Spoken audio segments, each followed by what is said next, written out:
Hi there, this is Jonathan Ginsberg. I'd like to talk to you today about Social Security disability claims based on a condition known as schizophrenia.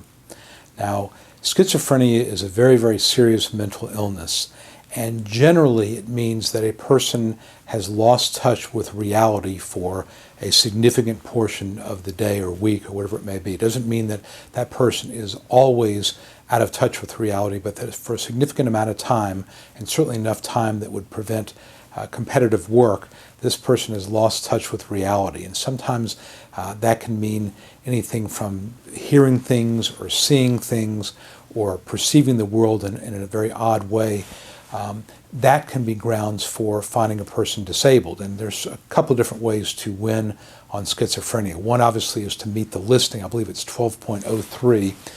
Where you have to document that you not only have this diagnosis, but that your ability to function in things like activities of daily living have been severely compromised. The second way to win a schizophrenia case is, even if you don't meet the listing, to argue that your functional capacity for work has been so reduced by the symptoms you're experiencing that you would not be reliable at even a simple entry-level job. And literally, I'm talking about a simple 1 or 2 step job, being a ticket taker at a movie theater, assembling small parts, a surveillance system monitor, a cashier, something like that, where basically you're not being in touch with reality to the point where you would not be able to focus and concentrate and get through a workday 8 hours a day, 5 days a week. Now, the thing I find in cases involving schizophrenia is normally my clients are under the care of a psychiatrist, and they're receiving medications. And again, sometimes the medications can control the symptoms, sometimes they can't. And so what judges are typically looking for are situations where a person has been under treatment from a psychiatrist, that he or she has tried different medications, that the medications either work for only a short period of time, then they lose their effectiveness, or the doctor has been trying different medications over 6, 8, 10 months without success in controlling the symptoms.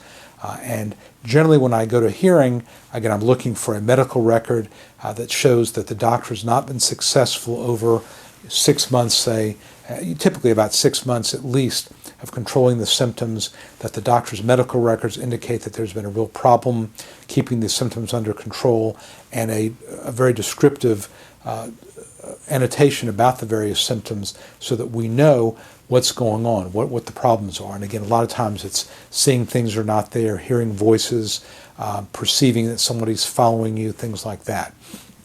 Now, also what I do in terms of evidence is normally in cases involving schizophrenia, because my client a lot of times is not perceiving all of the issues going on, I will a lot of times bring in a witness, and typically this will be a spouse, a sibling, a parent, somebody who sees the person, sees my client on an ongoing basis, who can testify about the oddities of thought and behavior that would make competitive work impossible. So usually in cases involving schizophrenia, there's going to be a witness to testify in addition to the medical records. And of course, my client will also testify. A lot of times what I will do is I will have my client sit outside when the witness is testifying, to make the witness feel more comfortable speaking freely, and also so my client won't feel bad about what's being said. And my experience has been judges are pretty receptive to cases involving schizophrenia if there's good witness testimony, if there's good medical records, and that these cases usually are going to get approved. A lot of times I will also tell you that these cases are approved with a review, because many times my schizophrenia clients are younger, meaning they're 40 or below, not always, but a lot of times, and judges are concerned that they don't want to put somebody on disability for the next 30 years, so they expect you, if you are on disability for schizophrenia, to continue seeking medical treatment, to continue to try to take different medications, control behavior, control your setting, so that you may be able to get back to work. So it's not like you can get approved for disability on schizophrenia and then stop going to the doctor and just live the rest of your life on disability benefits. These cases are typically reviewed, and Social Security will expect you to continue going to the doctor, which of course you should, since you're going to find it much more fulfilling personally and professionally if you are working. So that's my big picture approach to cases involving schizophrenia. I hope this has been helpful. Again, my name is Jonathan Ginsberg, and if you have any questions about this for yourself or for somebody that you know that may be thinking about applying because of this condition, please let me